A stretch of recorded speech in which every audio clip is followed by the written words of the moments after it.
It's Real Kyper and Bourne on Sportsnet 590 The Fan.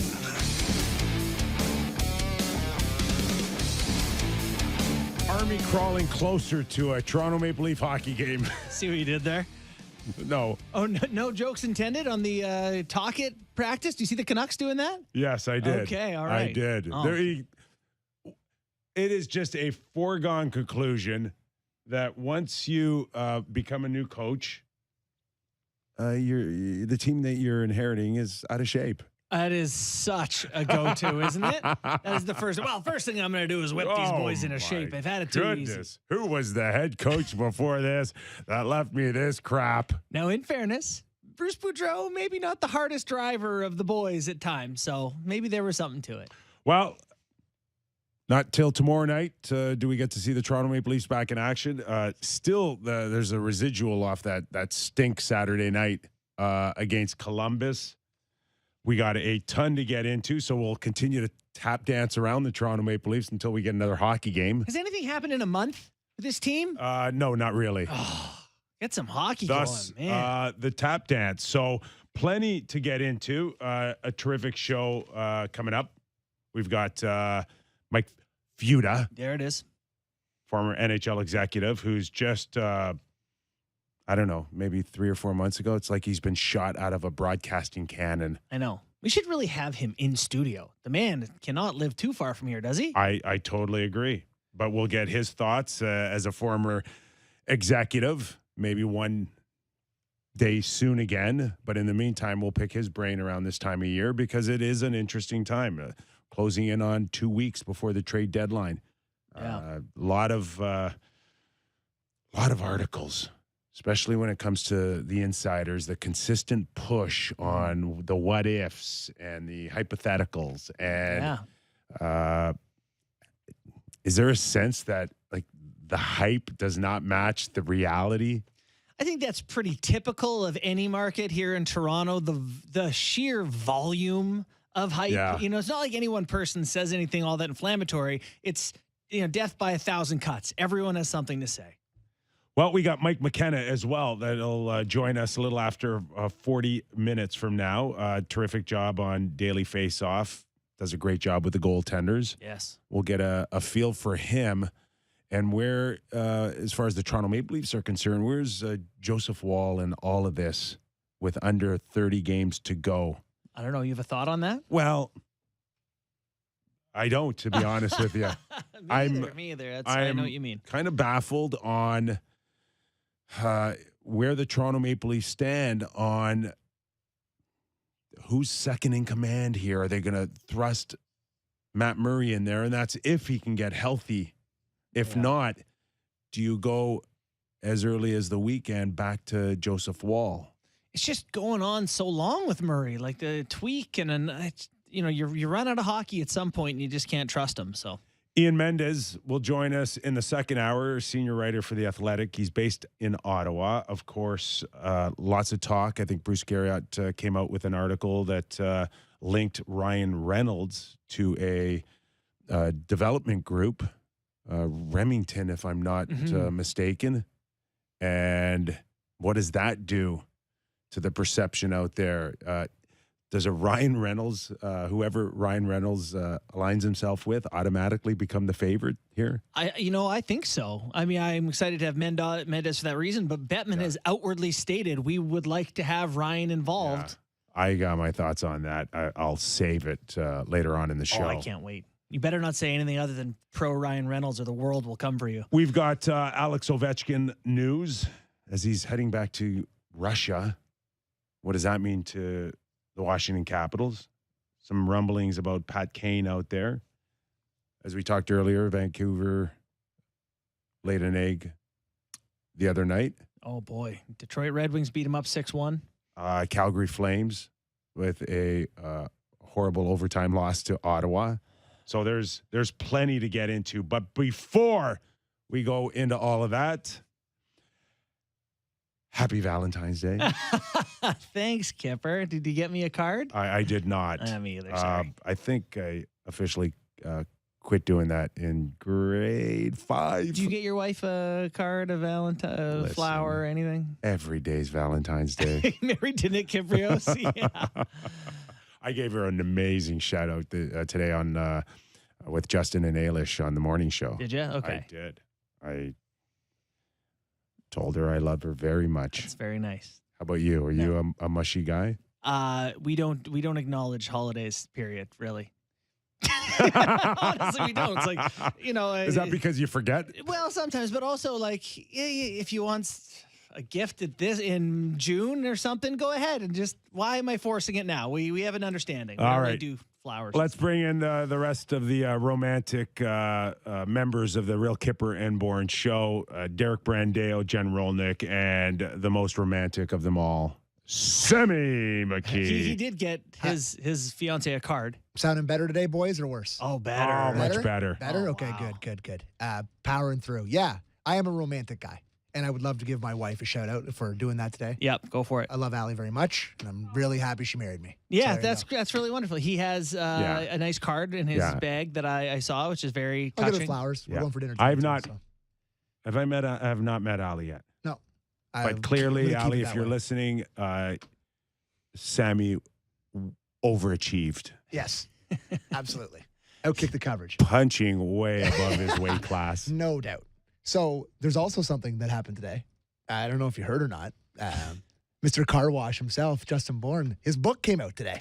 Yes. Hey!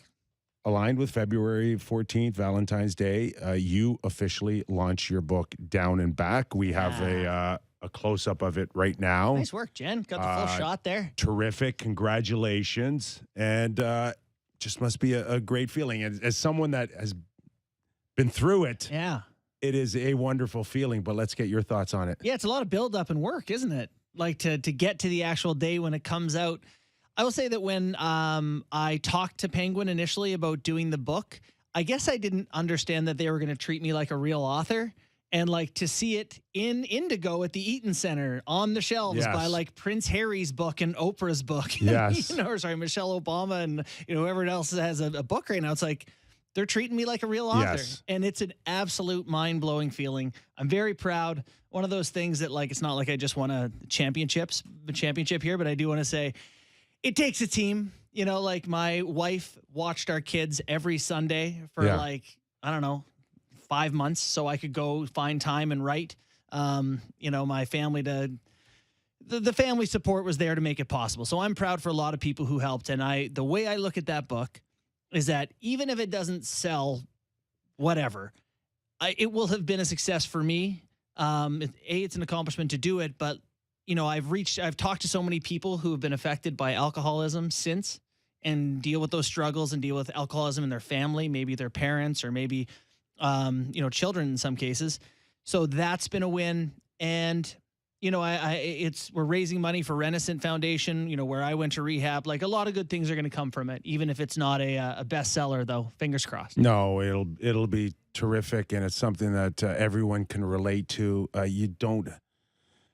The life lessons in there go far beyond just connecting with people in struggles. I mean, I have not got a copy yet.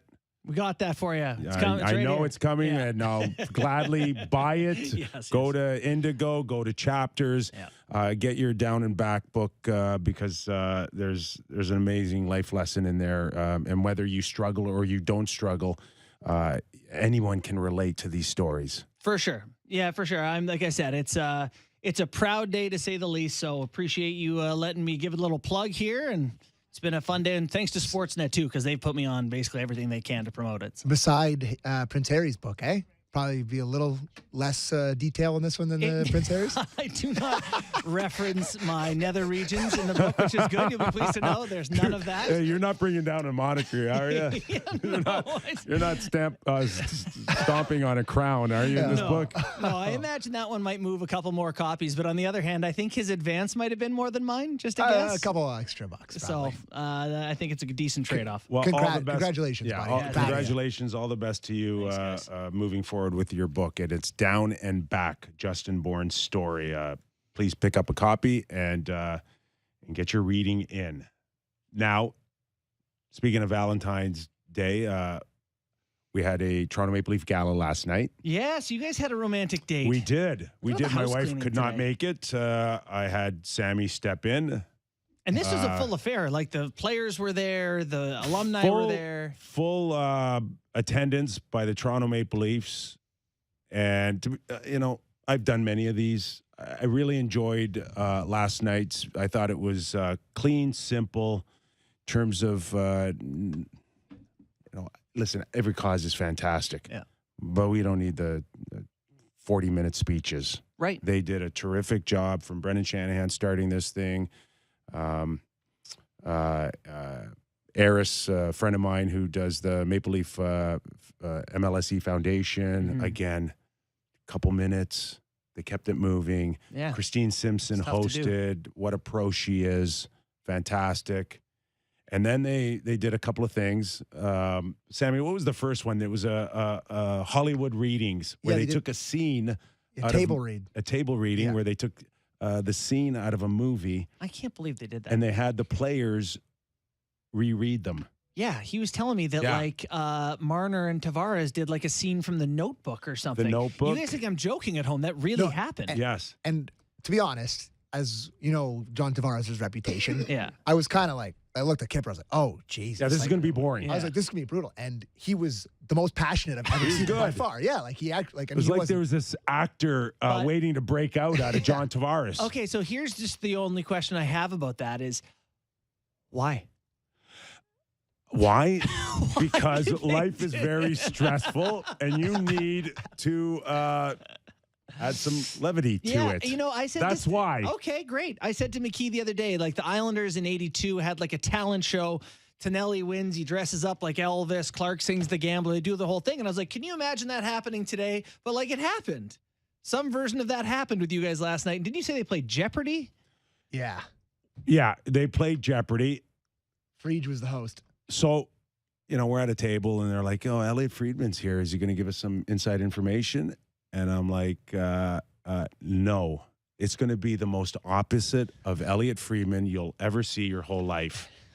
And he hosted the Jeopardy game. He strikes me as a guy who could host Jeopardy. I'm glad you weren't there because the answer is no. He can't. He can't. No. So it was Willie Nylander, Wayne Simmons, And Morgan Riley. and So, and they played. Just a guess. Morgan dusted him. Well, no, they did not.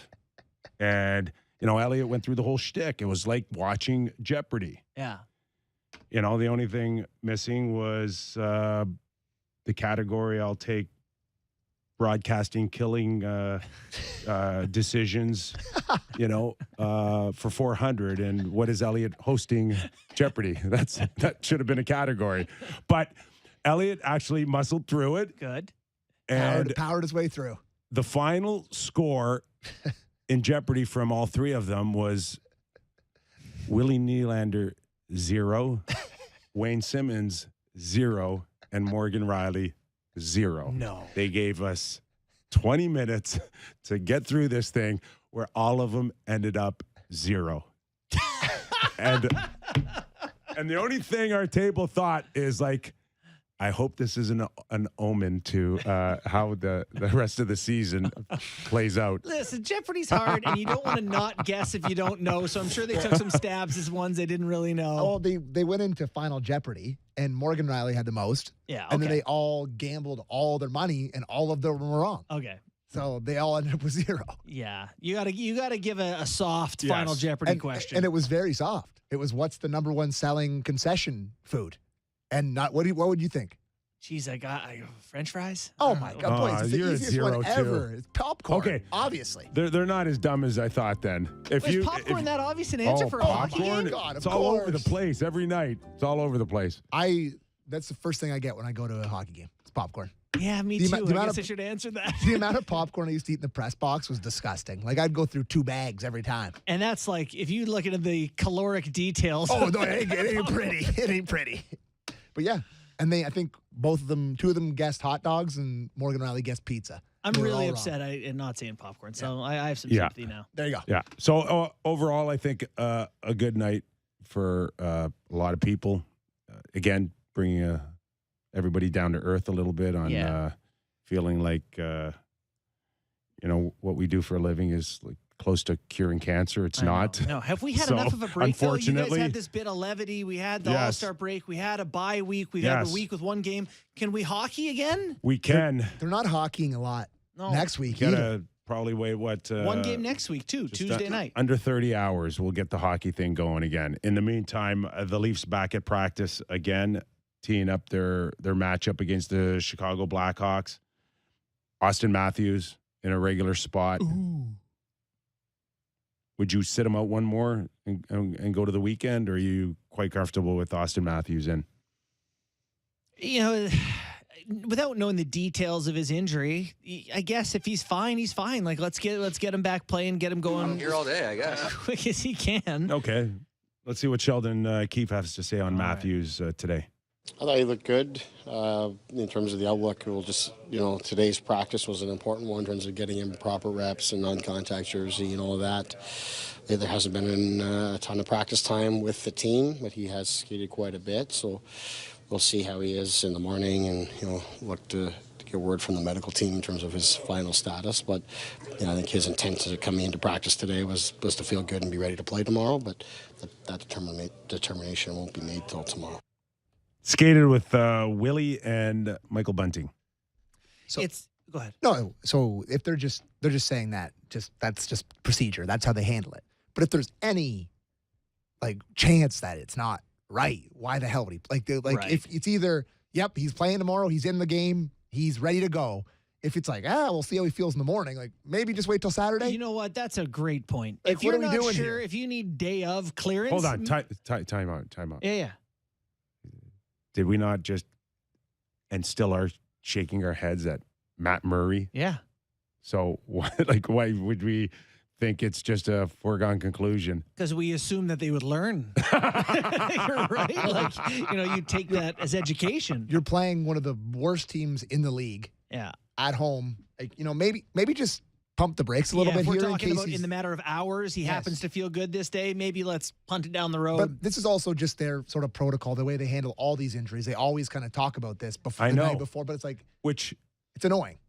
goes back to that whole Matt Murray, which is so unlike the Toronto Maple Leafs Mm-hmm. to kind of leave themselves out there with what's going on here? He's playing, he's not playing, he doesn't want to play, he can't play. That's the strange one.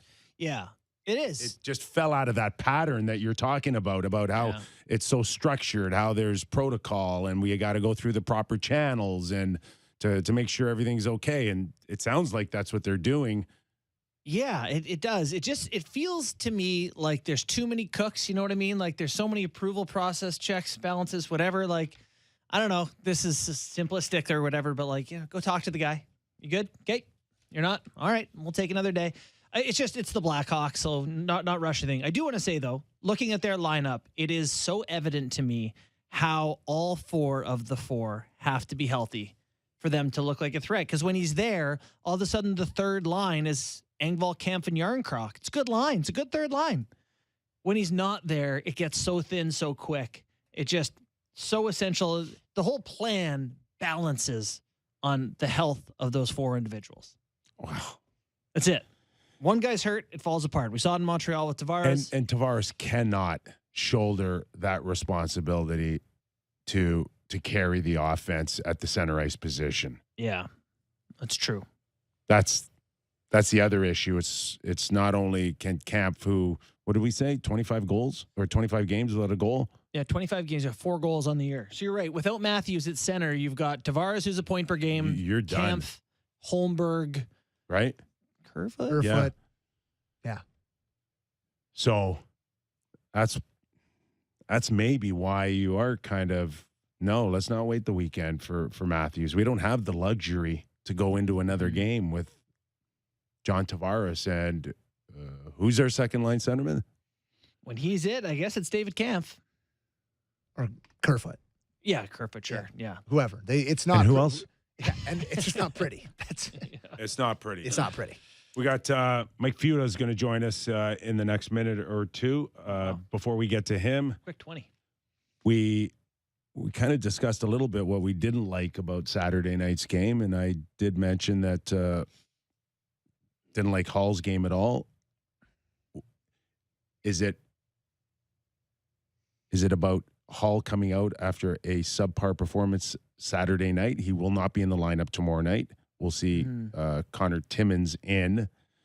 Is it just getting Timmins in, or is there a subtle message to Justin Hall on the decision to make him a healthy scratch tomorrow night? Do you want to hear Sheldon on this? Let's go to Yes. Sheldon, Time? and then Okay. we'll go to Mike Futa, Right. and then we'll get your thoughts. How's that? On Hall out for Timmins. I've Okay. been wanting to get Timmins in, and it becomes harder to do when we're healthy on the back. I think he's done a good job for us, and obviously he hasn't played in between the break and just us being healthy. He hasn't gotten in, but we've liked what he's done. He's put lots of good work in off the ice. So you want to keep him involved and in the mix, but it's competition, and in that mix you got to try to find guys to move in and out of the lineup, and for me, I think I've talked to Justin at different times, and I felt his game at times has been tremendous and has helped us through some real tough times with injuries, and he's been a real constant for us on defense in terms of his contributions. But at times it's also slipped, and to me the other night was one of those nights.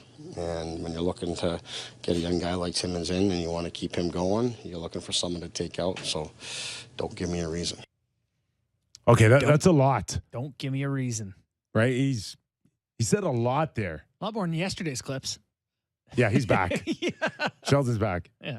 Had a good meal last night. Yeah. A few chuckles. Little He's sleep. back. Yeah. But that's you got all of it there. He wants to get Timmins in. They're all healthy. But I didn't like his game Saturday night. Yeah. And that's a big thing I can see for sure. Like Timmins had played very well for the Leafs for quite a while. I understand them wanting to get him in. Someone's got to come out. Bing, bang, boom. All right. Do we have Mike Futa? Healthy Mike Futa. We assume the ribs are in fantastic shape. Oh, like Jake, just off the charts. Off the charts. Broken ribs from what were you doing? You were vacuuming? The story's changed to numerous occasions. I'm sticking with the self-shoveling in the driveway. Okay, we're sticking with the shoveling. Okay, no problem at all. Well, listen, we're glad you're healthy. We're glad you're on the show. And we were just discussing the fact that Justin Hall will be a healthy scratch tomorrow night. And, for the most part, Feuds, this is a guy that has been played like a top four defenseman. The minutes will prove it. And yet I'm out of the lineup here, and you're treating me like a fifth, sixth, or seventh defenseman. Would there be a part of Justin Hall going, hold on for a second? Come on. Me, really? Well, here's a couple things on that. Obviously, there's a relationship. Sheldon loves the kid. He probably played his best hockey when the big boys were out injured. He's easy to pick on for the big error, but, his teammates love him. And I think it's probably just a chance to get Timmins in the lineup, and somebody's got to come out. Yeah, it's pretty simple sometimes, isn't it? And Justin Hall, not he's beloved here, but not he's still the kind of a bottom end guy for them. I think Feuds, they're heading towards this deadline, this trade deadline, and this is where a lot of the work gets done by GMs and AGMs and all the other different roles, trying to piece together what's going to happen. What would the process be like right now for the Toronto Maple Leafs of shopping in terms of trying to find exactly what they need? Well, I'm sure they've been working at it for months. They clearly want to add to their top forward. I believe they should be adding to their defense. But I think they're obviously the cap situation. I was talking to Kyper the other night when we went by each other. I just think they have to find out what they get back with knees in the equation. It's too much of a important season for them to not put this kid out there. Like I hear about the whole stuff about Chikrin. I would Lawson Krause is a guy that really intrigues me. And now this is if Arizona seems to have everybody available. I don't know if they've decided one or two guys are going to stick around through the rebuild. But there's a guy that's 6'4", 220 pounds, can play in your second line. I think he got 19 or 20 goals. He does have a physical element. And I think he'd help anybody. And then if you're giving up an asset, you're not getting a rental player back. And I don't see how they can make – and we were debating this the other night. I don't think they can make Meyer work and still re-sign Willie. And I guess you said you can punt it to the summer, but you're going to lose one of your core four in order to keep that guy. When it comes to the – is the right term for the Toronto Maple Leafs in this year limited assets, first rounders? Matthew Nyes is the prized possession here for the Toronto Maple Leafs. It can't be a foregone conclusion that Kyle's got a green light or MLSE's not watching carefully here on how much they spend between now and March 3rd, or do you just feel like everybody has to collectively be in on whatever it takes for this season? The Jake Muzzin money has got to get spent to make this team better if Jake is not coming back. Bar none. I mean, everybody says they have a window that's open for, 4 or 5 years, but that's until you've got Austin Matthews on the contract, Nylander's re-signed, you've really sorted out your goaltending situation. The window is right now. And I don't see if you can get a player that's going to make this team better that has term and you have contractual control over him, Nyes has got to be in play. And I think they've kind of, whether they're meant to or not with the injury, Robertson's value has kind of been devalued. So they're not going to be able to sell him as the scorer or the up-and-scoring scummer because he couldn't get in the lineup, and when he did, he suffered a tough injury. So it'll be interesting, but this whole goaltending situation, I was driving in, heard you guys talk about it as well. It's you're hanging a lot on Samsonov. You've got the oft-injured Matt Murray, which is basically par for the course. It's unfortunate, but there's a lot of question marks going into the playoffs, and the only thing that matters is how do you stack up against the Tampa Bay Lightning, and how do you get home ice against Tampa Bay? Do you think Timo Meier is a good enough player to make the difference, worth pursuing? Is he, you hear his name paired to the Leafs. Is this the dog they should want to bring into their kennel here? I love him. Absolutely. He brings a lot of aspects that they need. He's a gritty player. He's a tough player. He's obviously got great touch around the net. But I truly believe that the Carolina Hurricanes will hold the keys to that car if they want it. I mean, and they're a great team already. Obviously, where I worked with them last year, I know Roddy Brindamore has this team cooking on their A game all along. They've got, and it's obviously unfortunate injury to Pacioretty, but they've got $10 million in cap space right now. Next year, Jordan Staal goes from $6 million to the hometown discount a la Mark Giordano. You've got Pacioretty coming off. You've got Freddie Anderson coming off, Ranta coming off. You've got oodles of dough. Plus, you've got Kachiev, Piotr, or whatever you pronounce it, coming up. And I think Roddy Brindamore would be happy if Piotr Kachiev started the playoffs this year. That's how much he likes him and that's confidence in him. So you've got a whack of dough and a whack of cap space, and you've got the cap space to, if you acquire a player like Meier, that you can sign him without question. And if ever a team has a window, and obviously there's this tax situation in Carolina, they play hockey the right way. He's not a rental. Tom Dundon is a complete competitive guy that wants to win, but his MO is he really doesn't want to give up a lot of assets for a rental. So this is the kind of player for me that's a perfect fit. Is there a danger, Fuchs, that he will go to Carolina as a rental, but there's not a chance that I'm re-signing there long term? Therefore, I will force you to pay my qualifying offer or watch me walk out the door for nothing. I mean, there's the thought that you could trade him for sure, but maybe this guy wants to control his own destiny. Is there is there a chance that a team will get caught here? I don't think it'll be Carolina. I just think once a player gets there and you meet Rod Brindamore and the atmosphere there, especially if you've got a family, not too many people want to believe they're on their own. It's a very good place, and especially their window to be good is like they still got Pesci and Slavin under incredible contracts for 3 more years. So, and I mean, Ahu I think has 2 left. I mean, they've got Neckish on a nice little bridge deal.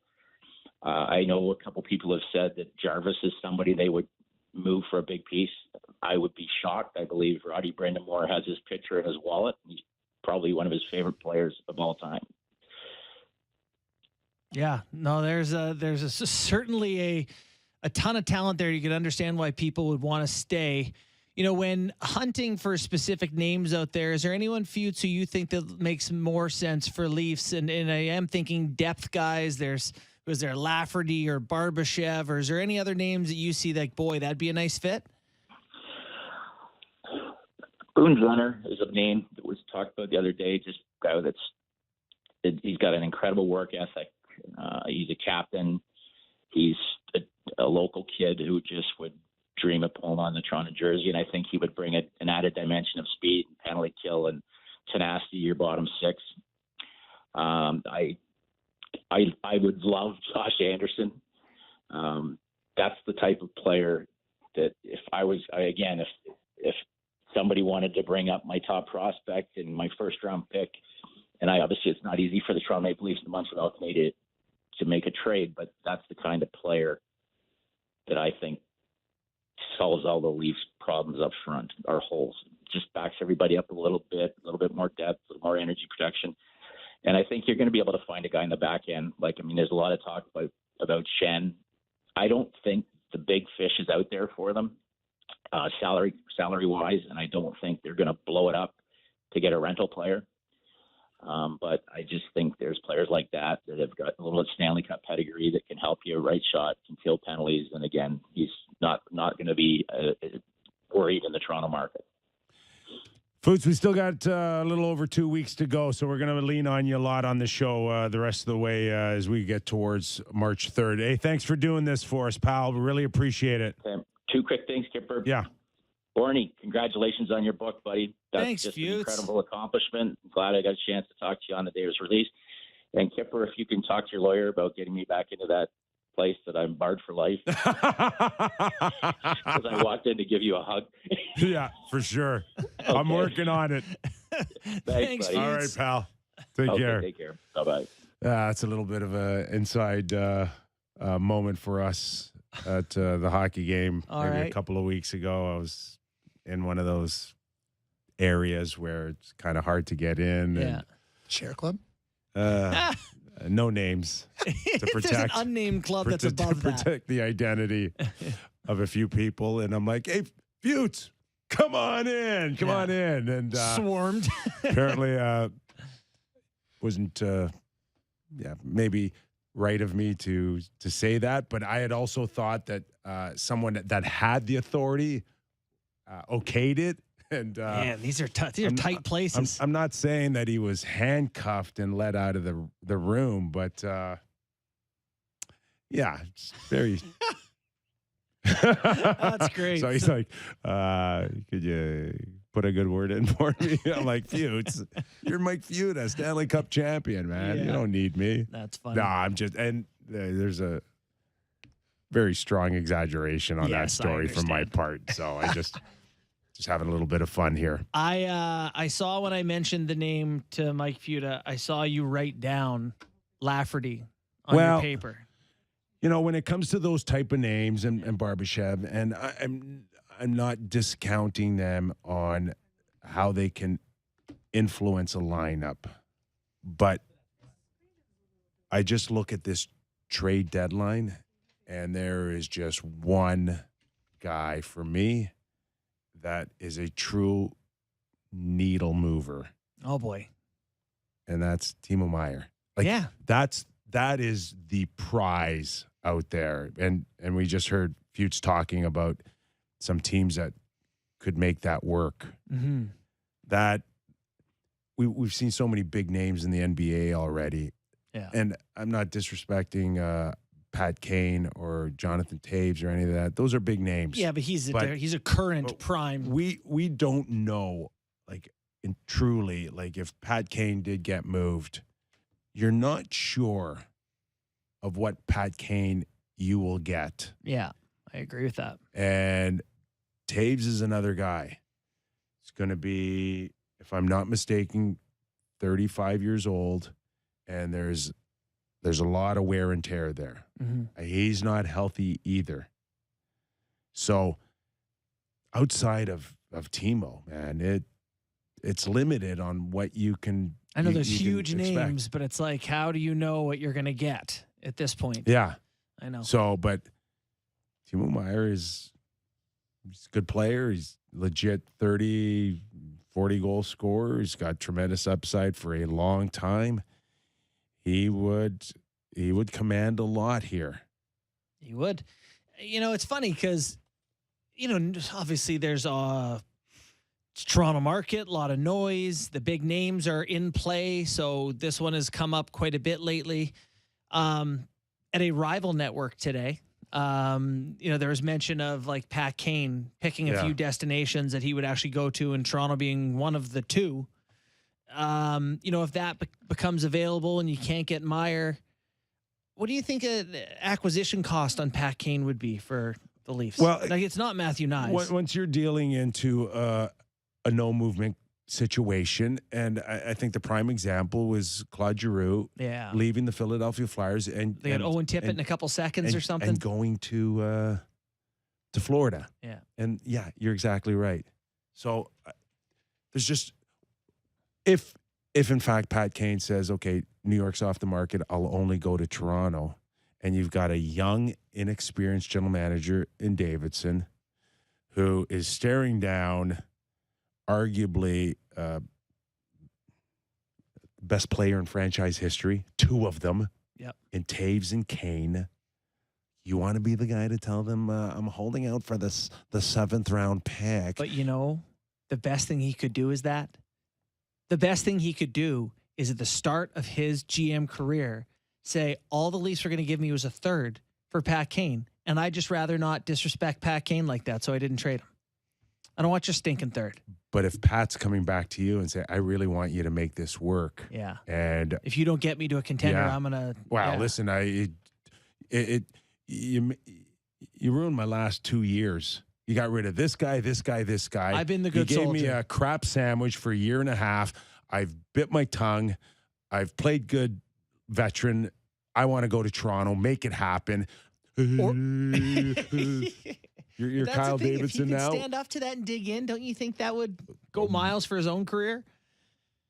Or would it bury him in Chicago? I get what you're saying, but you got to live with the fact that you screwed Pat Kane over. Yeah. And that's not an easy thing to do, and think you're going to stay a long time in Chicago. So funny because Pat Kane had Panarin, boom, success. He had DeBrincat, boom, success. And now they're like, do it with. And this is the way it works for us, right? We watch. Yeah. And it's like, well, if you treated Pat Kane like that and he's won 3 Stanley Cups, and he's like sold a million jerseys, what happens when it's my turn and I'm at the end of the year and you don't get that 7th round pick and right? People watch. I want to be associated with Davidson as a general manager when he didn't help Pat Kane out after all these years. It's so funny though, because Pat Kane is like, I understand he's the left winger and the Leafs could use a left winger, but like not what they need, right? When we talk about he's playing on the right side with Tyler Johnson and Jason Dickinson. Sammy, woof. Yes. When you think about the needs of the Leafs, does a Pat Kane and his style of play, and maybe he is small, skilly, maybe he gets his level back up to Pat Kane like. But is that the first thing you say that the Leafs really need is a super skilled 5'10", 5'11" player? On one hand, no. But on the other hand, yes.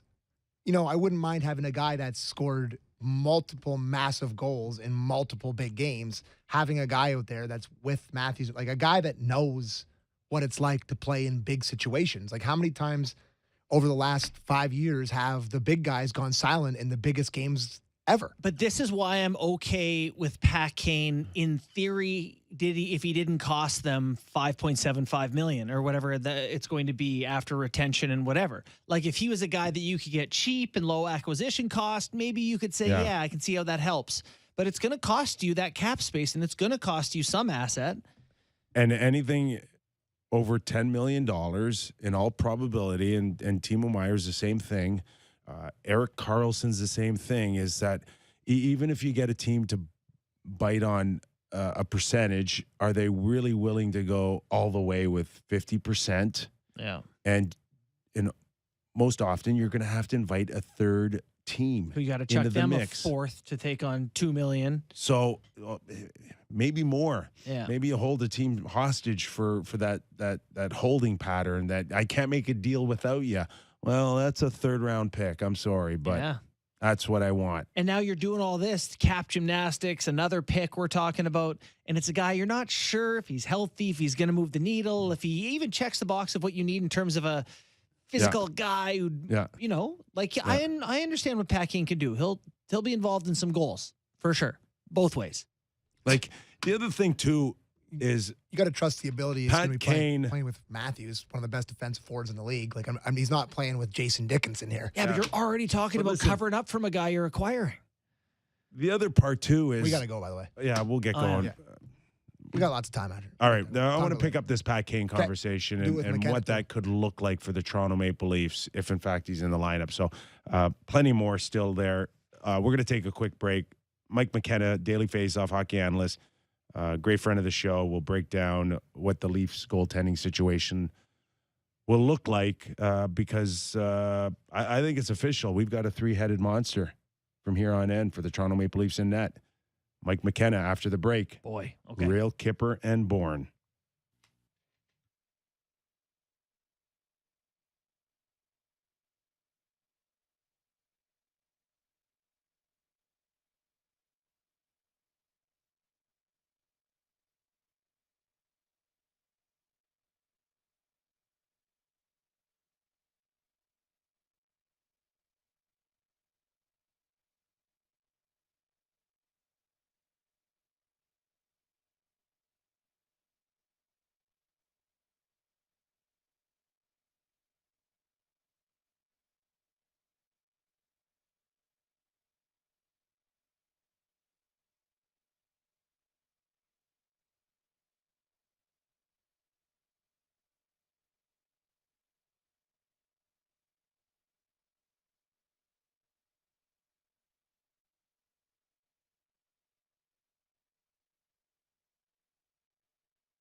is Real Kyper and Bourne on Sportsnet 590 The Fan.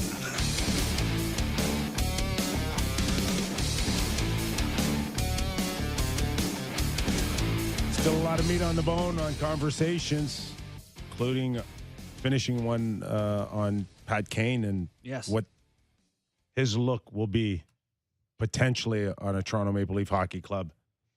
We've got Mike McKenna coming in to talk about the goaltending situation. And he, right from the get-go, Mike never wavered from the start of the season, and he's been on pretty regularly. Let's bring in Mike McKenna from the Daily Faceoff. Does a terrific job as an analyst for them.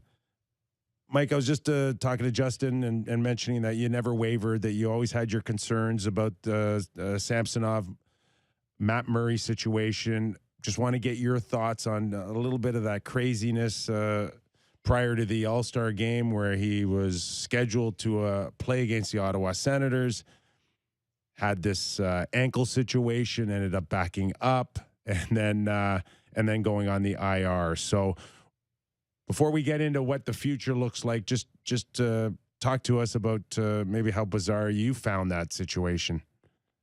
Yeah, I mean, it just, to me, seemed like it was a player who really, really wanted to not let his past history get out ahead of him again of being injured all the time. And Matt Murray is probably trying to absolutely fight through every ounce of that he could before realizing this is just not going to work. I can't do this. So, is it surprising? No, not a bit. I mean, Murray at this stage of the game has done pretty much everything he can to try to stay healthy. Bulked up. I don't know what. You guys see him in Toronto. I think he put on 20-something pounds worth of muscle and size, because that was always the knock on him in Pittsburgh was, oh, look how he's built. Tiny, not very strong. Only gets bigger and stronger, and he still gets hurt. So it was odd, to say the least. But I think if there's any, kind of silver lining to this, it's that Joseph Woll had been playing pretty well in the American League. He was an AHL All-Star, and now he's going to probably get some reps up at the big club here to audition for the future. Mike, what would you know about AHL goalies who have great success and come up and get shots in the NHL? I mean, who are you to weigh on any of this? Well, not very good, because I didn't get many shots in the NHL. No, so what would it be like for Woll then, man? Like, what would he be walking into, trying to be? What's his mindset? Does he have a chance to be the backup going into playoffs? I mean, I think there's a chance of that. And full disclosure here, okay, I coached Joseph Woll in St. Louis, Missouri, from the time he was probably 10 years old until he left town at, I guess, 16 or 17 with the U.S. National Development Wow, Team. that's And summers interesting. You're a occasionally. Team Woll guy then. And I got to tell you, this kid at 10 or 11 years old was so far head and shoulders above the rest of goaltenders in the area, even by the time he was 13, 14, 15. Now, that doesn't project to him being an NHL starter by any means. You have to keep going and progressing. But he went to the development program. He did great there. He went to BC. He did great in the NCAAs. But the problem is that he, too, like Murray, has been hurt quite often in the past couple of years in pro. And he's never really been able to grab that role with the Marlies, even after the first year that went. The first year didn't go very well for him. And after that, he's played well but not been healthy. So he's a kid who has an incredible work ethic. He's very intelligent on the ice. He's very dedicated to his craft and his movements and his mechanics and his skating routes and all those things. And bottom line, he can stop pucks. So could he really be a number two towards playoffs? I think. But man, it'd be awful tough if you're Kyle Dubas to just roll with Samsonov and Woll if you don't think you're going to get Murray back. And not knowing the case on how long he'll be out, it's really hard to gauge and judge what that goaltending picture for the Leafs may look like even in the next 3 weeks. Hold on for a second. What you're saying on our show today is the Leafs don't have one injury-prone goalie. They've got two. What do you mean? They have three. You got Eric Shalgren, too, who's been hurt. Oh, no. Okay, E-Bugs, come on in. McKenna, you're up next. David Ayer's on the line. Oh, it sounds terrible, doesn't it, man? I'm rooting for all of these guys. I want them to be healthy, but it is reality, isn't it? They have been hurt quite often. Is there any time for Kyle Dubas to eventually listen to you and do something about it, or is it just you're all in with these three guys and I can only hope and pray?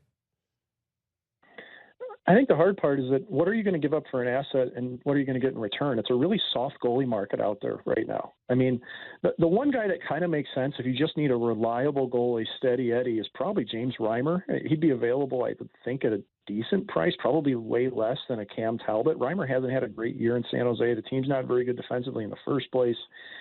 But I don't know how much of an upgrade Reimer really would be. The scars run too deep in Toronto.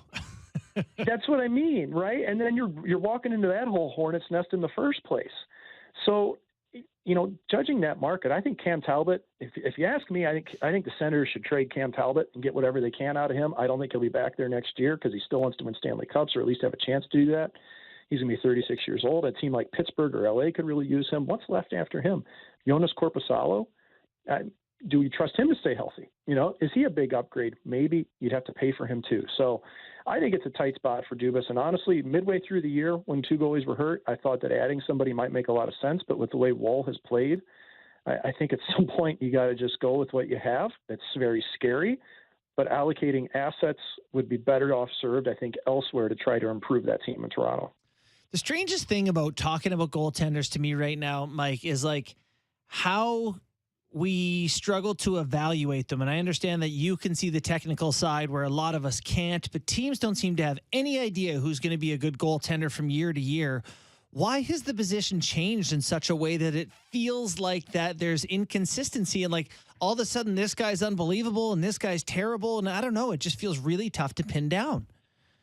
I think we're in a hypercritical world these days, but a part of that also is that, it used to just be fly by the seat of your pants goaltending. Up until 15, 20 years ago, you could kind of do what you wanted out there. That's when goalie coaches started to take over.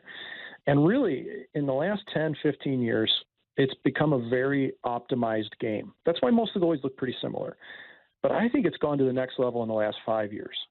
And the crazy part to me is there's still executives out there. ESPN had a piece today where they ranked the top 10 goalies in the league, and they had John Gibson at 9. And I just went, is anybody watching? Is anybody paying attention to technical goaltending at all when a guy is on his backside 30 times a game and pucks are going through his 5-hole because he's not recovering, he's not pushing, his legs aren't like an accordion? Like, you don't have to be a goalie guy to understand that a goalie is not on their butt or on their chest, and that's a good thing. That their whole body's behind the puck, like the Russian goalies that are they're just killing it right now. They have great body control and they're amazing skaters.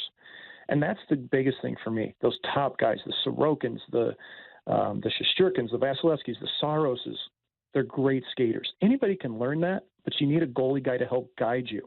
And I tell you what, I got a message the other day from a former player that I played against for a long time who's scouting now, and he said, hey, I need some help with goalies. What can you do for me here? Please help me because I need to be able to write reports on goalies. This guy didn't know anything about goaltending.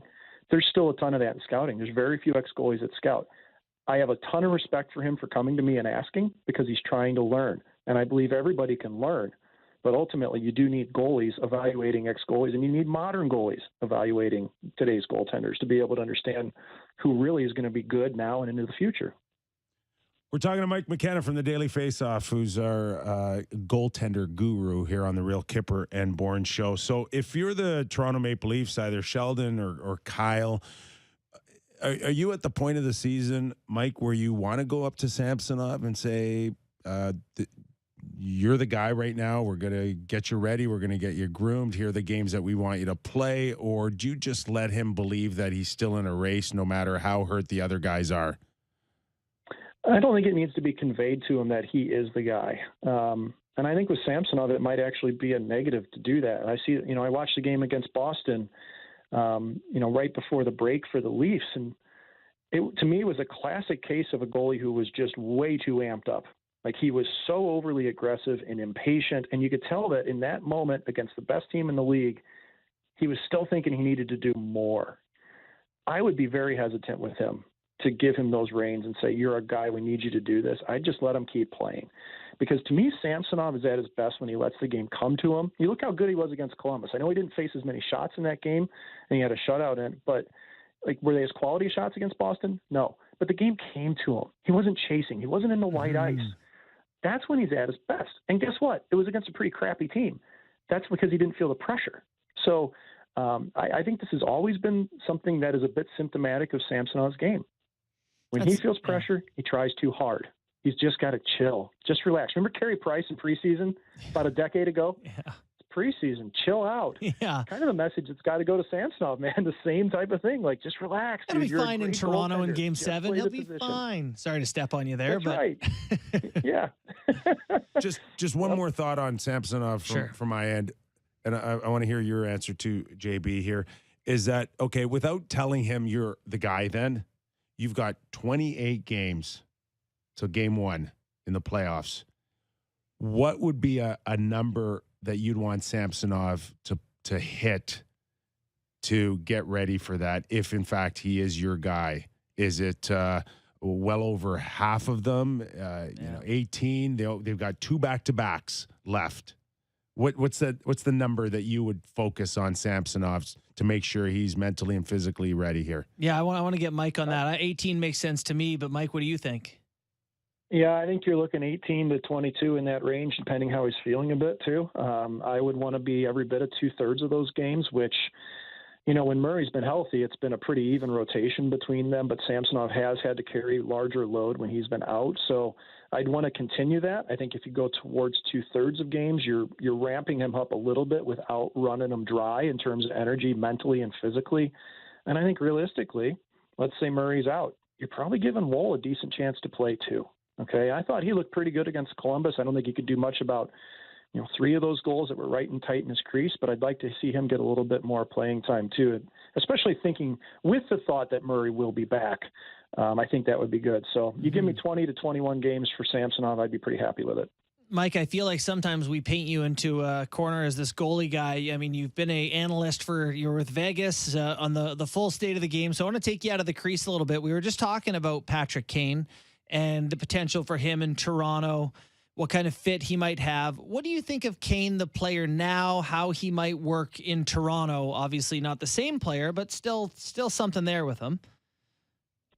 Well, I just wonder if that's really the route that the team needs to go. Do you need another person on the right side? Between if Nylander's going to be there and you've got plenty of depth on that right side, like I just look at Kane on the Leafs and I go, I don't think that works in terms of the dynamic of their top 3 lines. Does he make them better? I don't know the answer to that, because I'm still leery of a player coming from a bad team. I don't care how good they are.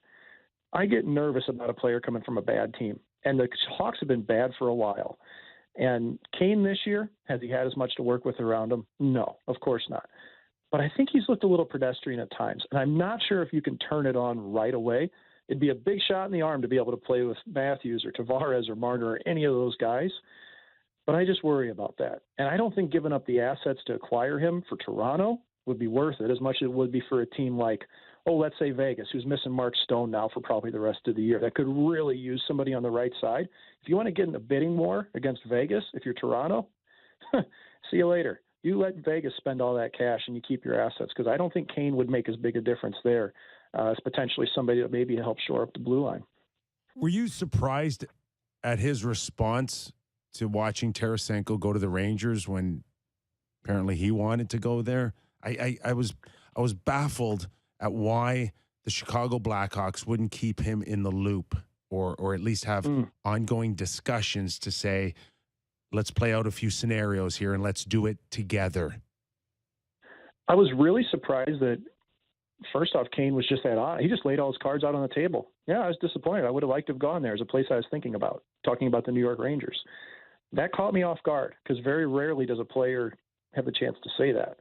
But for Kane, he holds all the cards, right? He's got a full no movement clause. Shouldn't that be a daily discussion? And he even said, you want to do good by the team that's been so good to me, speaking of the Chicago Blackhawks. Mm-hmm.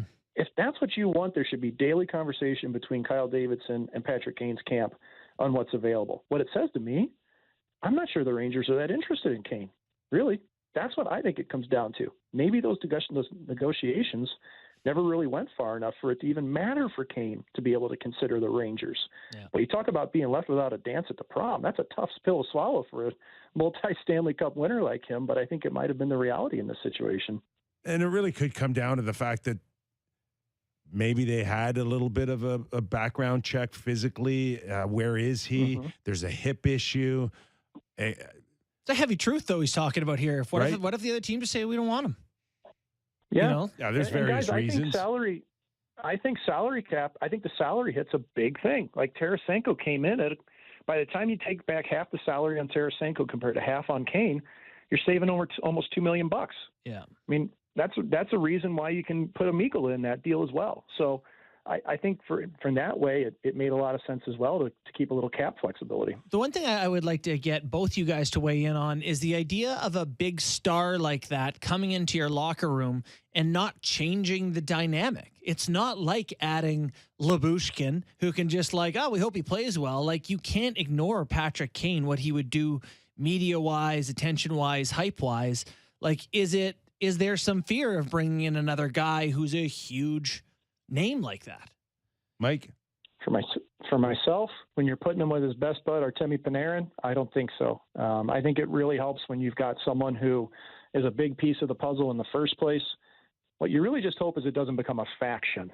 You know what I mean, guys? If you've ever been on a team where you've got one faction of guys that do everything together, you hope that they stay ingrained. But Panarin's been there long enough that I don't think that club, especially Chris Drury, would have done something he thought could blow it up. I think they thought that would be seamless. It wasn't always seamless here in St. Louis with Craig Berube and Tarasenko. But I think he's going to a situation there where it has. And look at the returns, man. Goal is first shift, and the next game Panarin pops 4, even with them being on a different line. It gives depth to the Rangers. It rounds out those top 4 lines for them. I think any team would welcome Pat Kane with that resume and that pedigree, and especially with the Leafs being in a situation where they look around the room and the only Stanley Cup guy we lost in Muzzin. And maybe a couple less microphones in your face, too. Maybe they go to his stall. And they know how to handle it. Right. One more, and I'm going to pull you back into the goaltending guru, Markstrom, Calgary. Man, he can't win. Everybody's ready to write off Markstrom and go to Vladar. Is there some validity to that? Well, Vladar's winning games. That's what it comes down to, isn't it? I mean, this is the Grant Fuhr school of goaltending. This is the Ben Bishop school of goaltending, where the only column that matters is the win column. And I will be the first to tell you that I don't think Markstrom has been his best this year, but I don't think he's been as bad as many people want to write him off to be. And I know his save percentage is not good at .892. His goals against is below 3. And he's also lost 14 games this year, and in a combined total, his team's given him about 1.7 worth of run support in those games, goals in those games. So how are you going to win when your team isn't even scoring 2 goals a game and you're allowing less than 3? Okay. Now, has he allowed some absolute head scratchers this year? Oh yeah, he has. And I think that's on Markstrom. He knows he can be better. I have a piece of Daily Faceoff you can even find about some of the problem areas, I think. But the reality is that Vladar's been winning games. Vladar really hasn't been a lot better statistically or advanced analytic-wise. But if the team's winning, guys, don't you have to go to him? I've been surprised that Daryl Sutter hasn't been able to make that switch and really give a heavier load to Vladar. I don't know if you caught the highlights or you watched last night of Calgary's 2-goal lone lead. The Brinkett bullet was pretty well placed. The Brinkett goal was placed perfectly, but at the worst angle ever. Yeah. Yep, it was deep, and then the game winner from Stützle, it's one of the problem areas on Markstrom. 5-hole is one, and 7-hole, the area between his body and his blocker, is another, and that's where Stützle put it on the game winner. Huh. All right, pal, we're going to let you go. Thanks for doing this. Always interesting stuff from you. Welcome on the show anytime. Thanks, Mike. Appreciate it. You got it, guys. Have a good one. Thanks for having me, as always. That's Mike McKenna, Daily Faceoff. Terrific work for the Real Kyper and Bourne show. He's so good.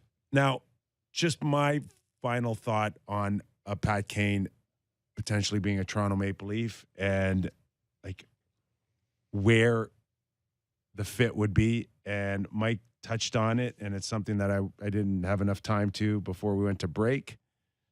And that is Bunting, Matthews, Nylander leaves you with Kane, JT, and Marner.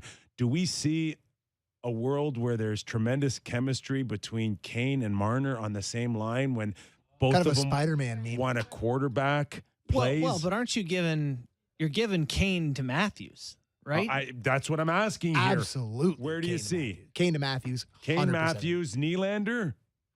Oh, I gotta chill up and Give down me my something spine. here. No, I know. Where? Like, what is the call here? Well, I think let's play Pat Kane at Toronto Maple Leaf. Is it with JT and Marner, or is it with Matthews, and Nylander?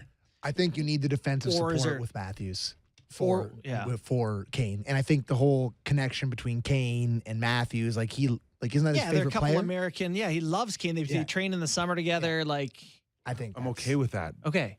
Who's on the other side? Well, if it's Bunting, Bunting, I love the idea. of Bunting, Matthews, and Kane. Yes. And JT, JT, Mitch. Nylander, and Marner. Oh, well, unless you want to create a third line, which now we're talking, but I love that as a second line. Sounds pretty good to me. I mean, let's be real, that's your first line. Matthews is at that point. Who's bumped out for Kane? Kerfoot. Yeah, Kerfoot or Kerfoot's playing the Yarncroc top or six. whoever. We're back to Kerfoot in the top 6 time again, Yeah. which I But love. listen to these conversations we're having, how close their lineup is to making you go, oh, that's Yes. good. It's Like if not you far add off. whether it's Meyer or it's Kane or it's even O'Reilly, then you're three lines deep. But they're just like one more forward for making you go, oh, it's so good.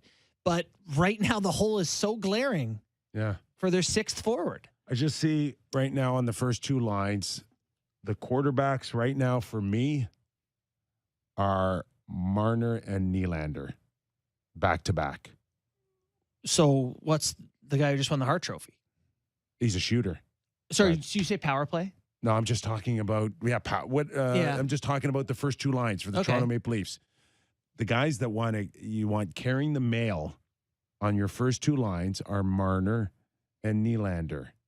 That's the way I see it. Okay. So Kane comes in and picks up a lot of that, and you're forced to tell Nylander or Marner adjust a little bit because we also got this guy who likes to dangle, got great hands, play make, finish, all of it. This guy does it all when he's at the best of his game. I feel like this is it too much? fabricated problem. Is it too much? Well, it's a great question because it is real to be like, This is the classic combo. There's only one puck. yeah, there's only one Thank puck, you.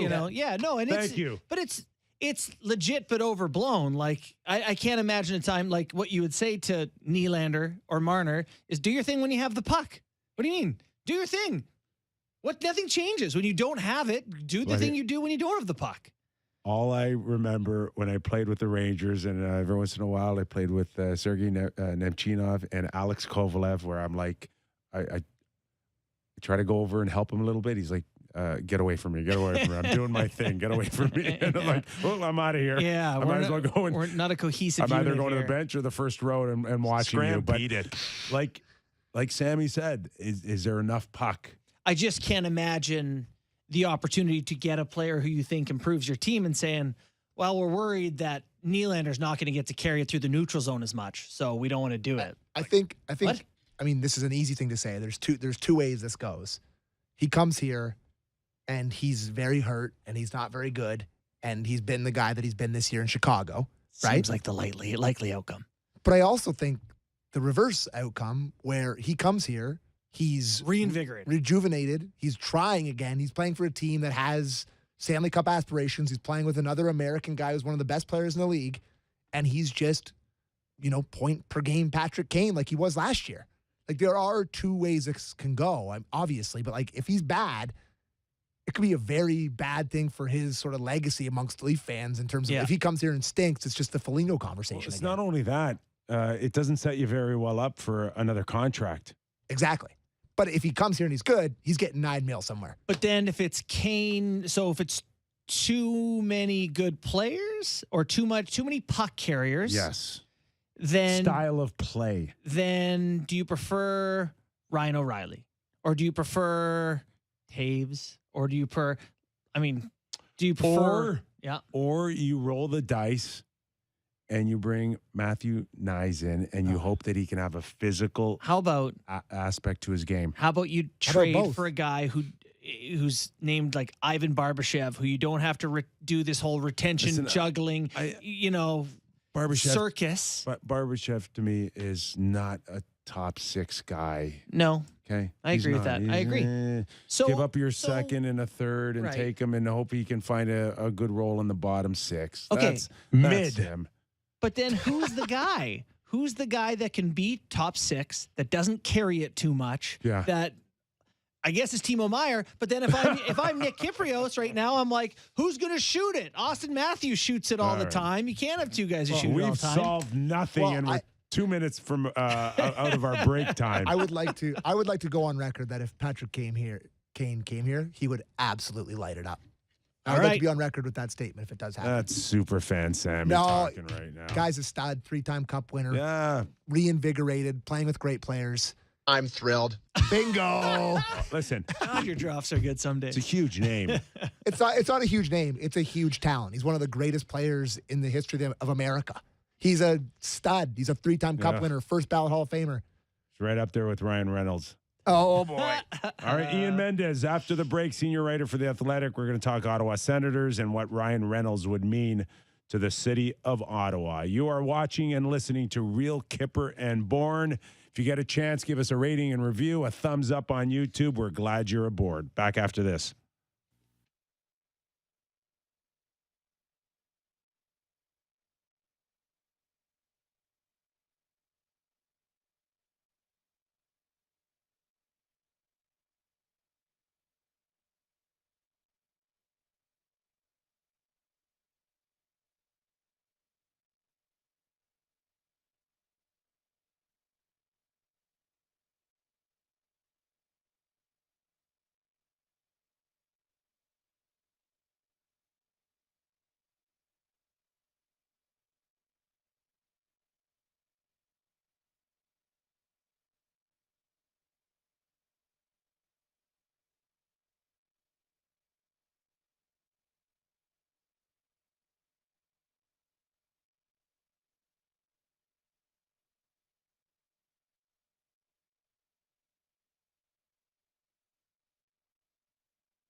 Kyper and Bourne on Sportsnet 590 The Fan.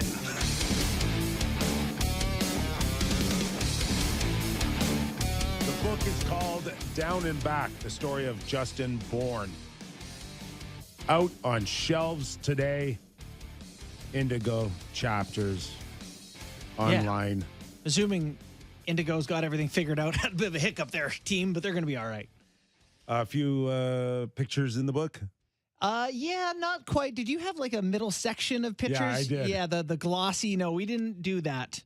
With mine. Yours had like Madonna and Mark Messier. People didn't want to see my family as much. All right, as promised, Ian Mendez joining us from The Athletic, based in Ottawa. Ottawa making some noise, not just a comeback win against the Calgary Flames, but bigger picture stuff. Let's welcome in Ian Mendez. Ian, it's been a while, buddy. Yes, Kyper. How's it going, my friend? I'm well. How are you? Hey, fantastic. Listen, standing outside the UBS Arena here on just it feels like spring. And I know it feels like that back home in Ontario, but my goodness, it feels like I should be getting ready to cover a playoff game here with this weather. Well, listen, certainly a disappointing season so far in the big picture. This is a team that a lot of people thought that they'd be in a playoff hunt. I don't know how you feel after the 2 points last night, but overall, that's not the biggest story right now. Is that safe to say? The ownership situation, the pending sale to whoever is out there is leading the charge here when it comes to the vibes in Ottawa? Yeah, I think so, Kyper. I think that is the number one story, is that we're all just kind of waiting for this other shoe to drop in Ottawa, because this is going to have long-term ramifications on the team, both on the ice, I think, and maybe more importantly off the ice. Listen, this franchise, for people that, have followed the NHL long enough, Ottawa has been low-hanging fruit for a lot of fans to kind of punch down on Ottawa and make attendance jokes and talk about the stability of the team.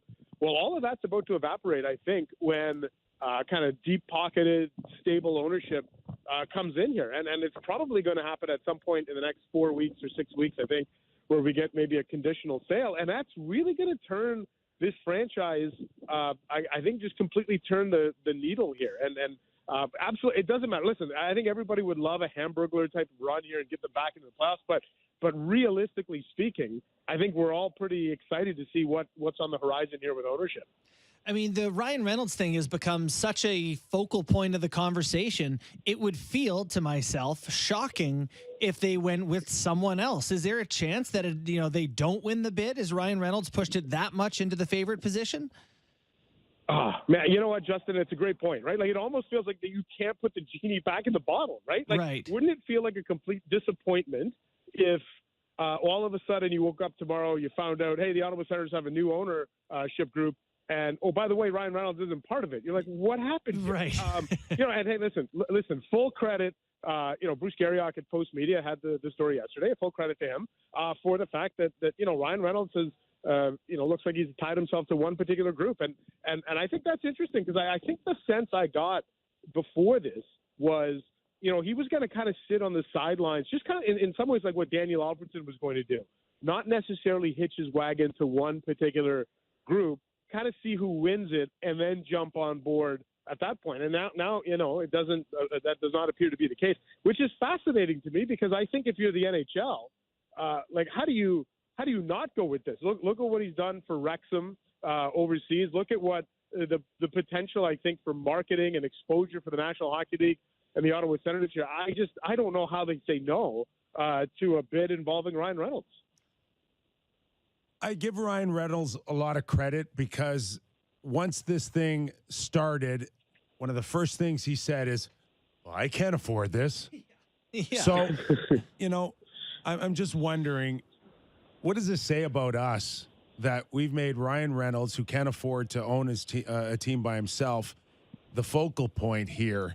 And are we putting too much stock in Ryan Reynolds here as being the key in all of this? Have we gone so far into wanting Instagram moments that we feel like this can't be done anymore without Ryan Reynolds please. No. Reynolds hater you are. I think. Yeah, I think. Okay, so I think this is the message. Listen. What do you want? And I free kind of mobile use? Not aviation gin.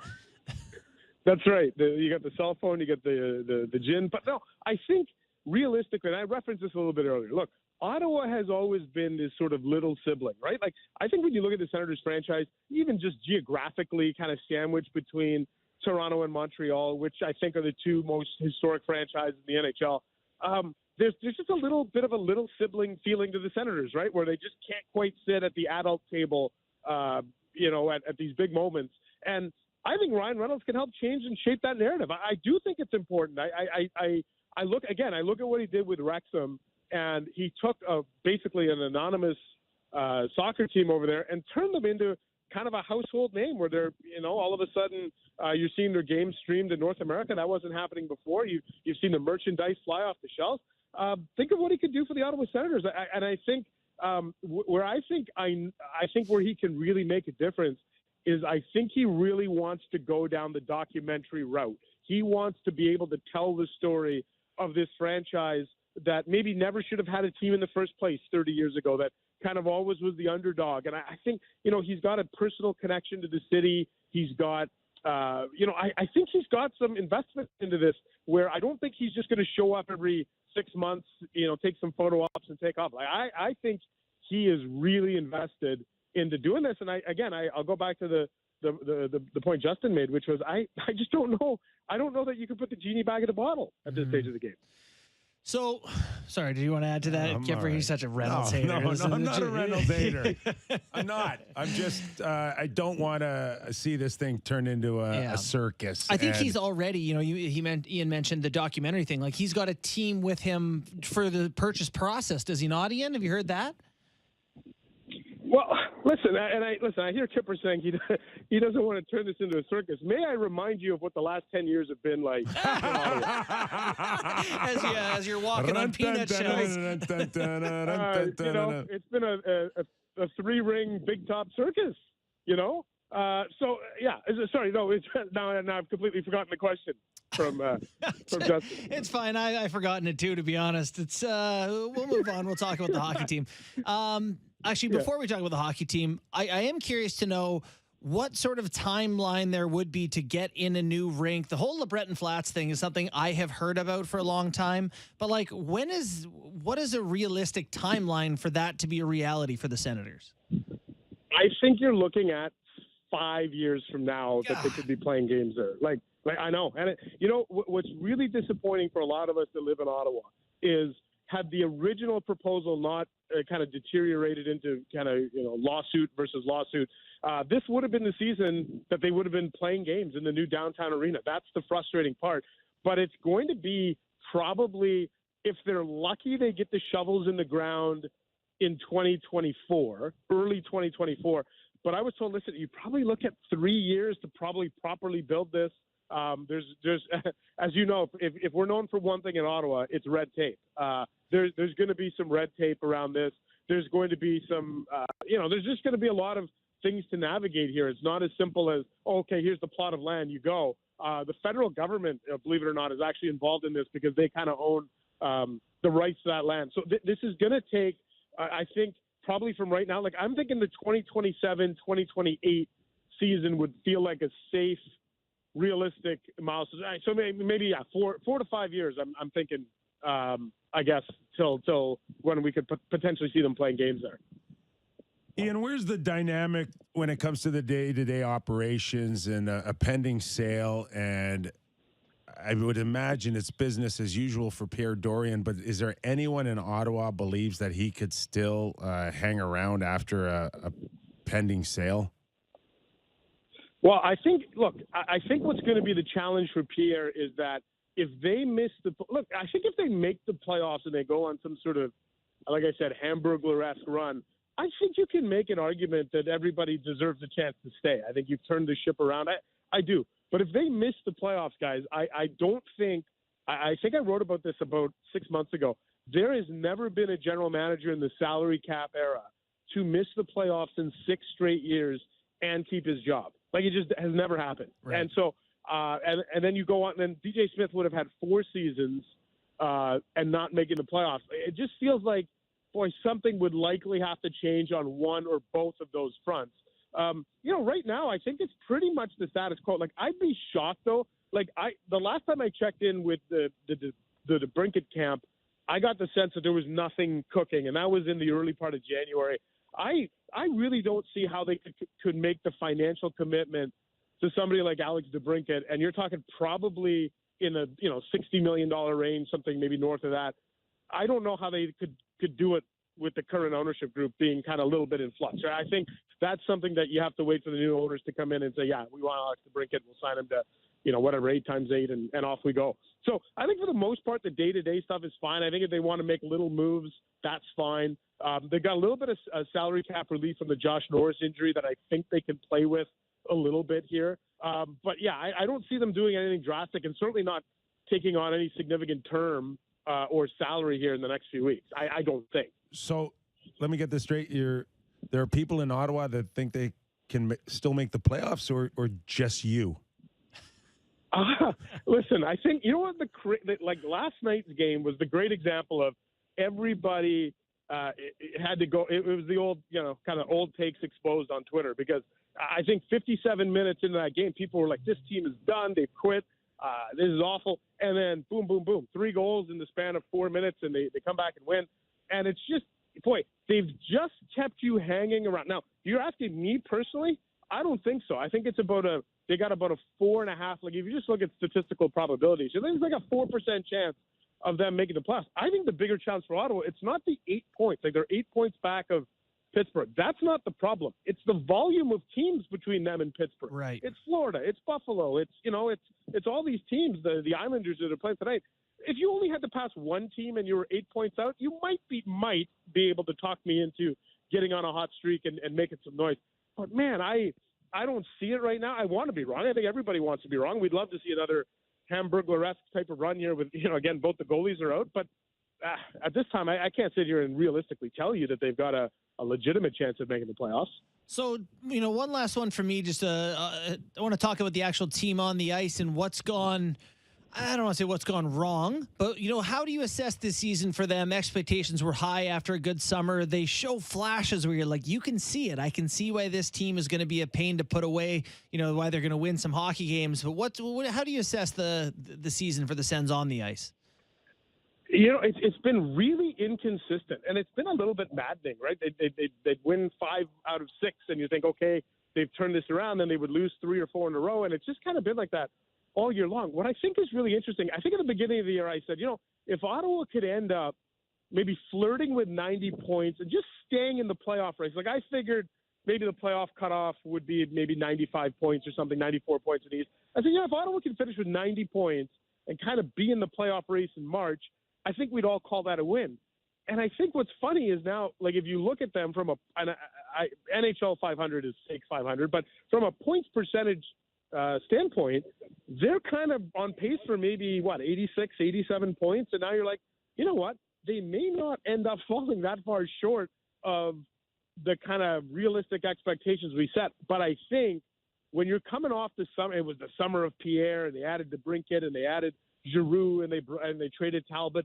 They kind of did a lot of win now moves, right? Like, you don't trade your first round pick, 7th overall at the draft, and be like, oh no, just patience, everybody. Like, no, that's a win now move. You traded a 23-year-old goaltending prospect in Philip Gustafson for Cam Talbot, who had 1 year left on his deal. That's a win now move. So I think we do kind of have to judge them a little bit on being a bit of a disappointment, because I do think the moves, despite what they said of only wanting to play playoff games, a lot of their actions seem to dictate that they were thinking that they could legitimately be a playoff team this year. They've got such great names and players that look like they can be all-stars, if not already the case with Brady Tkachuk. But will the demise of this season fall on Pierre Dorion not getting this defenseman he's been looking for, like, forever? Yeah, like, that's been the one thing that has been the Achilles heel, right? Like, if you had talked to people in July and said, what does this team need? You would have said, well, they still need a defenseman. And now we're having this conversation here in the middle of February. And you feel like, they could still use another defenseman. And that's the difficult thing. Look, Jake Sanderson, it's too bad, people won't see him if they're watching or paying attention tonight or in the next week or so. He's out with an upper body injury. Guys, he has been unbelievable. And I think he was trending towards potentially, I was thinking maybe he could make some noise in the Calder race down the stretch. Like he was playing so well. And I think he's their best defenseman right now. And so, I think he's exceeded expectations. I think Artem Zub has been really good. You're missing that one guy though in the top four to maybe play with Shabbat or to play with Sanderson. That's going to be the thing. And look, most people know it's hard to land a defenseman, but people will say, look, the Devils got Ryan Graves, a couple of years ago, and Devon Taves went to Colorado. Like those types of top four defensemen, John Marino moved too. They move. You just have to be willing to give up the assets. And at this stage of the game, Ottawa hasn't been willing to go there. Listen, I'm not pushing Ryan Reynolds from here on end. If anyone is going to become an owner with no money down, it should be a guy like you, Ian. You know the community better. I don't have the equity. Neither does Ryan Reynolds. Oh. Are they in a similar tax bracket, Ian and Ryan? He wants the team for I don't free. Think so. Oh my gosh! Well, you do See a what I terrific deal with, job. Mendez? You'll work harder. You'll work harder than Ryan Reynolds. I guarantee you. Oh. I appreciate it. Hey, by the way, congratulations, Justin, on the book. I think thanks. it's a great story, and everybody in the hockey world is really proud of you, and I'm happy to see that book is out there. Kind of you to say, my friend. Thanks so much. Ian, don't be such a stranger on our show. Yeah, anytime, guys. All right. We'll Ian, talk to you soon. Thank Ian you. Mendez, senior writer for The Athletic, based in Ottawa. Terrific broadcaster as well. I got to spend a lot of time with Ian over the years here at Sportsnet. We had some fun times. It's always funny when we get someone on the air who we haven't had. I don't know if we've had Ian. It's at crazy. all. We're like, we've never had him. We're like, what are we doing? Like, okay, so was awesome. He's in the loop now. Yeah. Covered lockouts with them. And Yeah. throwing footballs on Fifth Avenue at What? 3 o'clock in the morning, waiting for lockout news. Oh yeah. Let's say Fifth Avenue at 3 lot of fun. o'clock in the morning. If there's somehow our show's still going when the next CBA's up and there's a lockout, We're gonna need a new producer. I officially quit. I'm saying that now, right? Right here. away. I You're don't- not I good don't- with the no. filler stuff. No, I don't want to brag, but Oh boy. Hockey Central at noon, Doug McLean and I, during the lockout, our ratings went up. That's how bad your game analysis was. They love hearing you guys yell at each other. That's electric content. Everybody wants that. It's been amateur hour at its best. I tuned in. I was tuning in. That's where the bar is. I was tuned in big time. I was locked in. We would have to get real feisty, you and I. Oh, Like I won't be here. one more on Ryan Reynolds. All right, let's address your Oh, boy. issues here. What is going on with the Ryan Reynolds, poo-poo and Ryan Reynolds? I just don't want to overstate this whole celebrityism and people getting caught up in it. All right. He's not your average How- celebrity. Yes, he is. No, He's your not. run-of-the-mill Oh, my celeb. God. That is the wrongest He take of all. is. No. He's just a He's celeb. They're all the just same. Another celeb. Just like Looking for Kyper, another likes celeb. We do and- not agree. Likes and thumbs ups. He is a grinding worker. You said, How Mendes. hard do you think he's going to work for the Ottawa Senators when he gets a Super hard. freebie? Super hard. Yeah, okay, Ryan. Season ticket meeting on Thursday. Be there. Working his bag off. What Wrexham is in Wales? Why do we know about Well, Wrexham? It's a good thing for the Sens because the Sens and and Wrexham are about the same amount of relevance. So it's perfect. Perfect. But they got the black and red going on. Got the Deadpool thing there. Put your movie schedule to the side because we got a town hall meeting on Friday at 3 o'clock. I think he sold Aviation Gin for, I don't know, $500 million. really? Yeah, everything he So- touches so, turns to okay. gold. Wrexham turns to gold. Mint Mobile turns to gold. All right, then- Everything he touches. All right, then chip in $300 or $400 million for the Ottawa Senators. I think he might. He doesn't have it. According to CelebrityListRichness.com, he's poor. This guy's looking for a freebie. Okay. Oh, that's just, come on. We freebies. How much do you think he's going to put up? $20? What is the number? You seem to know. I don't seem to know, but I gotta believe it's $100 million or something. 100 Are million? you nuts? 10 million? I don't know. He's playing the Ryan Reynolds card. I'm famous. I'm this. I don't need to pay. If he can elevate the value of the franchise with his celebrity, that is value to the franchise. Great. Show me the metrics on that, Mr. Analytics. Give me some hard numbers that Ryan Reynolds gets a freebie, and I'm going to drive up this amount of money for you. Can I have that? Those analytic numbers, please? You say, okay, Wrexham was worth a bowl of Cheerios, and now it's worth, bowl of I Fruit don't know. Loops. Have you seen what that franchise has done? Yeah. It's the value of he's increased it. I can't imagine what he would do for the Senators. I would be, if I was one of these big swinging you-know-whats, I would be trying to hire him so hard. 100%. Kipper's love the right. idea that some grumpy rich guy's like, fine, I'll build $1 billion and just get rid of him. Get rid of Reynolds. Like I would want, if I'm one of the rich guys, I want Reynolds with my bid. What do they have for season tickets there? Do we have any idea? 8,000, 9,000? I don't know. Ryan Reynolds becomes the owner. That jumps to 12,000, 13,000. Pretty significant. I don't think so. No? No. I do. I go to Netflix and get them for free after my $15 a month. Yeah. I don't need to go spend thousands on season tickets. But don't you think a couple extra people a game are going to be there because of him? Like a couple extra 100? I just think would matter that much? brand recognition of the Ottawa Senators changes when someone fair. him is involved. I think that's fair. But I do agree with Kyper. So I'm riding the fence here hard. I'm riding the fence. So according to you, me or you? Sure. I don't care. I'm playing this side today. Right. The Raptors probably be out of business if it wasn't for Drake, eh? I don't think Drake hurts their value. But their brand recognition. And I don't even know if he's officially evolved anymore. Is he still the global ambassador? Is that still a thing? I don't know. Yeah, who knows? The Globe is a All my chips with the dips. Bring up dips. But who did he was like, he'll bring all these sweet free agents, and the Raptors free agent signs have literally been the worst ever for the last 10 years. So. Was that a claim? Didn't MLSE make him this jacket that cost $800,000? You remember that story? Yeah, it was it had the lined. Yeah. It was expensive. I don't know if it was 800,000, Kipper. Was it solid Google gold? It. Okay, I'll Google it right now. Google it. So, do you think Drake or Ryan Reynolds has no money? It's Ryan Reynolds by 10,000 times. You think Ryan Reynolds richer than Drake? I do. No shot. Those streaming. No shot. No shot. You guys are out of your mind. I just mentioned aviation, gin, and everything else. I guess OVO might be. Drake is so rich. The music, he's on he has 68 million monthly listeners on Spotify. Just Google jacket. Okay. Raptors jacket. Drake. I already have it here. Okay. It's a diamond-encrusted sports jacket worth an estimated $769,000. So not 800,000. Then you're not even. Oh yeah, I'm 40,000 off. My theory proves that Drake actually inflation. Cost It's the worth Raptors 800,000 money. now. No, it doesn't prove that. What do you know what they've done for the value of the brand? You want analytics? I just spent $769,000 on a jacket for Drake. Yeah, well, maybe that's real numbers. Maybe he's brought in $7.6 billion. I don't know. That was just not right. But you know what I mean. All right. This is what happens when the Leafs don't play hockey. We're screaming at each other about who's richer. I just put a poll online. Who has more money, Ryan Reynolds or Drake? A poll? Yeah. Oh my God, it's no close. It's not close to me. Drake's kicking butt. I mean, we could Google that.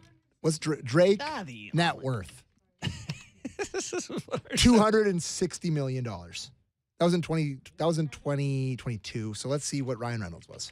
Okay, that's a BS number. It's all BS numbers. It's because I think they said Ryan Reynolds was 150. He sold the company for 400. Well, so Ryan Reynolds is 150 according to the Googler, and Drake, according to the same machine, is 260. So therefore richer. I think he got a percentage of the gin sale. He's like a spokesperson for the next 10 years, and his profits or his pay is tied to profits and stuff like that. Okay. Interesting. I'd be making him stroke a check if you want to come into the play with the big boys. He's not coming in for no money. Well, don't be pulling out the pockets like they're rabbit ears either. I don't think he will. I'm fascinated to see. I also can't believe I ever dug in on being such a pro any celebrity. It's not really a distasteful thing. So, sorry. All right, let's move on. Just admit that he's a run-of-the-mill celeb. No, same guy. Never. No, They're all the same guy. Nope. Okay. Nope. All right. Okay. I ditch Ryan and go get The Rock then. Agree. If you want to go big, go get The Rock. That's a good idea. But he's a Leafs guy. He's a Leafs guy now. He says, "Let's go Maple Leafs" or whatever he chanted. It turns out, let's go Leafs. I think I'm like way off Leafs. on Isn't this. he too busy with some sort of like CFL, XFL knockoff now or something like that? The Rock? No. I thought he bought. Did he? Didn't he? Well, what, boys, we got to get the show back on track. This is not Off the Rails Friday, boys. Tuesday's a work day. Okay, where do we go? We go to Alex Ovechkin going back to Russia, a family situation with his dad. I think that's out there. Is that what it is? Yeah. I mean, I know he's going back to Russia. So I knew family. We just had Ian Mendez talking about some believers maybe in Ottawa still being in it, 8 points behind the teams that they got to jump up. But is there something to be said about like Ottawa or Florida that you're watching Pittsburgh and Washington and going, yeah, like they're not exactly running away with the wild card spots here. Why wouldn't we hang in here? And now that Ovechkin's out of the lineup, and let's be honest here, he's not day to day. He's not coming back in 3 or 4 days here. You go to Russia, you got issues, with your family. There's travel issues. There's how to get in there, it's not easy anymore. He could be gone for a couple of weeks. Yeah. Well, it's interesting. So Washington and Pittsburgh are at 62 and 61 points. Behind them, I mean, Florida's at 60, Islanders 60, Buffalo 56, Detroit 56. I mean, Ottawa just behind that. Like, there's a whole cluster of teams that if anyone gets hot, the playoffs are not out of the question. Not to mention the Capitals have played 55 games. That's 3 more than Detroit, Buffalo. 55 games, and you're looking at future games without Ovechkin, and we've talked earlier on this show about John Carlson out of the lineup. Yeah. And like, who's now your number one power play guy? It's the guy that killed the Leafs there, Gustafsson. Yeah, that's right. And Orlov. That's your number one and your number 2 power play guys now. Cap's in trouble. Cap's in real trouble. So we'll be curious to see when he comes back because they're, we had Florida out of the playoffs pretty early, but they are 6-3-1 in their last 10. They're sniffing around there. Tom Wilson skated today, but isn't expected to be in the lineup till the weekend. I guess that's a help for sure, but no Ovi for the next little while. Yeah. Here's a quiz for you. Do you know who's playing in an outdoor game this weekend? No. Yes, Carolina. Carolina and Washington? Yes. All right. Yeah, there's an outdoor game. So I just wanted to bring that to your attention. No, I know. It's like a stadium series. Like I saw some pictures of what it's supposed to look like, and I was like, what year is that? And where is it played? In Carolina? Carolina. What's the weather like in Carolina? It's 10 degrees here, Celsius. I would think Carter it's Finley not Stadium. hot there. It's not like 80. Your daughter's there, isn't she? In like 15 degrees this South time of year? Carolina. South Carolina. Is there a difference? Okay. And I think it's cold down there too. Okay. Cold in, relatively speaking, like maybe 10, 11, right, 12 okay. degrees. In Charlotte, North Carolina, it is 19 degrees and sunny today. Have fun, Dan Craig. So they're your swimming. son. They're swimming. They're actually going to have a swim competition. Who wouldn't tune in to watch Carolina try to outswim them? Islanders tonight against Ottawa. So that's one of those games where I'm not going to say must win, but you cannot think that you can make progress even if you're the Islanders without taking 2 points tonight. Islanders are hanging on by a thread. Hanging on by a thread here. This is must win for them. This is actually a huge game for both teams. Ottawa's at that point where pretty dead. He mentioned, Ian mentioned the Hamburglar-esque run. They need something like that. They can loss tonight pretty much does it. But yeah, Islanders got to get this one tonight. Florida's the closest right now, are they not? Yeah. And there's not a real sense that this is now the team that's found its way since winning the President's Trophy last year. No, but you do feel like if they got into the playoffs, they're real. Dangerous? Yeah. Like they have goalies who have gotten hot at times. They have, Barkov and Kachuk, and they got guys like they're.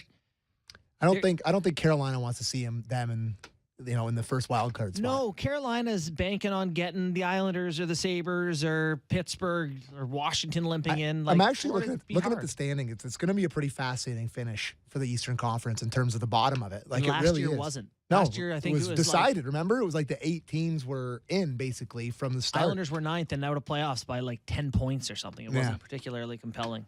Yeah. So who's in it right now in the East? It's that you just say 100% this is going to go down to the wire, which you're feeling like.